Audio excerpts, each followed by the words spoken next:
pull your chair a little closer, because I want to tell you something about cities. There are people, smart people, literary people, who will tell you that only certain cities have stories in them. New York, they say. Paris, certainly. New Orleans on a foggy night. But Nashville, Tennessee. A Municipal Report, they'd say. Dry as a tax ledger. Well, I was one of those people once, and I want to tell you how Nashville corrected me. My editor sent me south to arrange payments to a writer, a woman named Azalea Adair, who sent in the most luminous prose you ever read, and who would not come to us, so we had to go to her. I packed my bag with no great enthusiasm. I expected wide, sleepy streets. I expected nothing much at all. Nashville, I had decided before I ever arrived, was a city without drama. And the thing about deciding something before you arrive is the city doesn't much care what you've decided.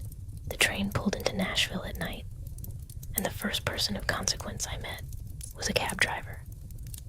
Ancient, enormous, dignified in the way that certain old trees are dignified, not because they demand your respect, but because they have simply been standing so long that respect becomes the only reasonable response. His name was Caesar, Uncle Caesar, as Nashville knew him. He wore a hat that had seen better decades, and a long blue coat with brass buttons, the kind of coat that used to mean something official, ceremonial almost. He quoted me a fare that was 3 times too high, and I paid it, because there was something in his bearing that made bargaining feel small. He drove me through streets that were dark and quiet, and the wheels of that old carriage turned slowly, and Caesar said almost nothing, which is a talent most people never master. I watched the back of his great gray head and thought, here is a man who carries things. I didn't know yet how right I was.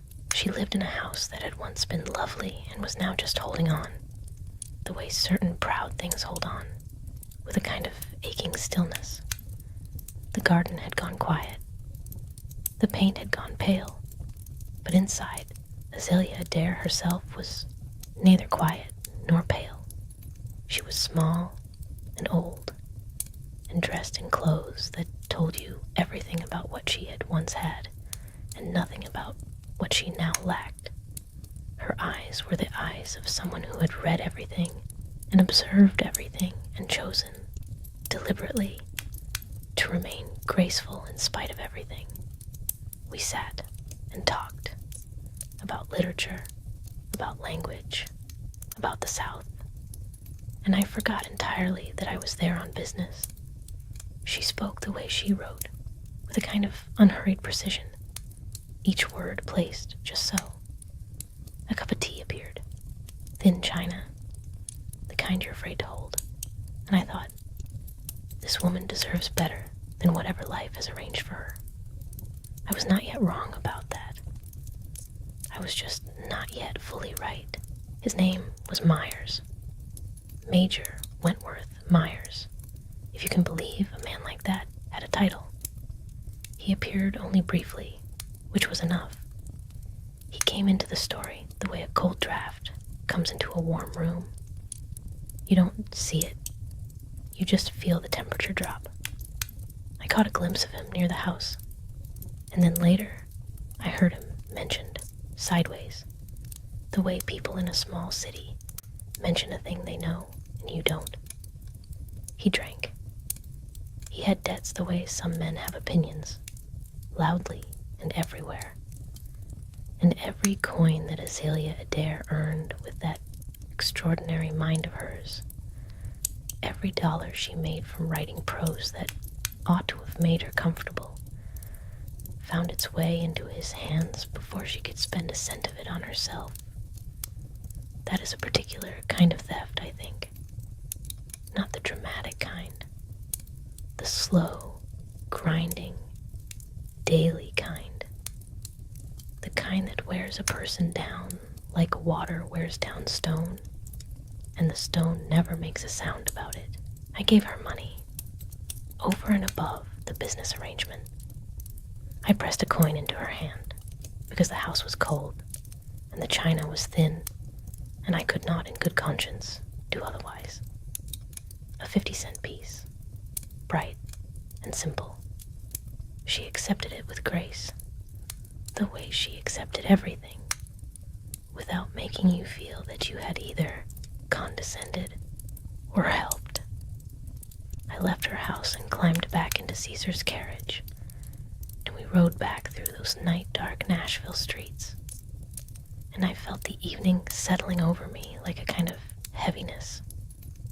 Not sadness exactly, more like the feeling you get when you understand something about the world that you'd rather not understand.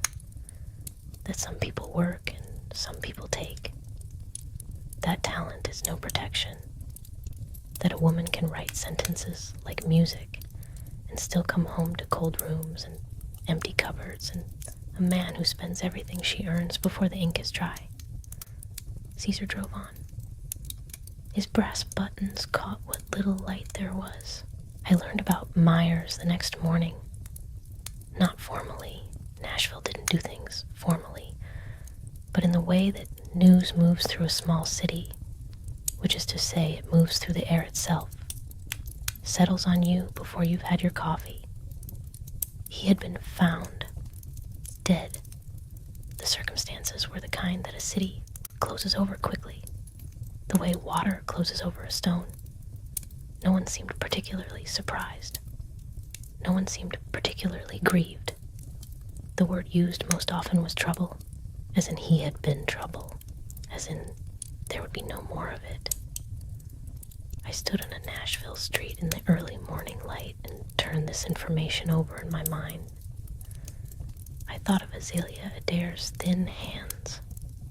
I thought of that cold house. I thought of all the coins that had passed through it and out of it and into the hands of a man who had no right to a single one of them. And then I went to find Caesar, because it was time to catch my train north. Caesar was waiting. Of course, he was. He loaded my bag without a word, and we started toward the station. And somewhere in the rocking of that old carriage, I looked down and saw it. A button. A large black button, caught in a fold of his coat. Not belonging there, torn from somewhere else. I knew that button. I had seen it on Myers. I looked at it for a long moment, and then I looked at the back of Caesar's great, still head, and I said nothing. Some things don't need to be said. Some justice is quieter than a courtroom, and more complete. When we arrived at the station, I reached into my pocket to pay the fare. Caesar held out his hand, and in it already, sat a 50-cent piece. Bright and simple. The very coin I had given Azalea Adair. He had been there, you see. He'd always been there, watching over her in his enormous, silent way. I took my bag. I boarded my train. And I rode north through the dark Tennessee morning, thinking about how Nashville had been all along. The most dramatic city I had ever visited.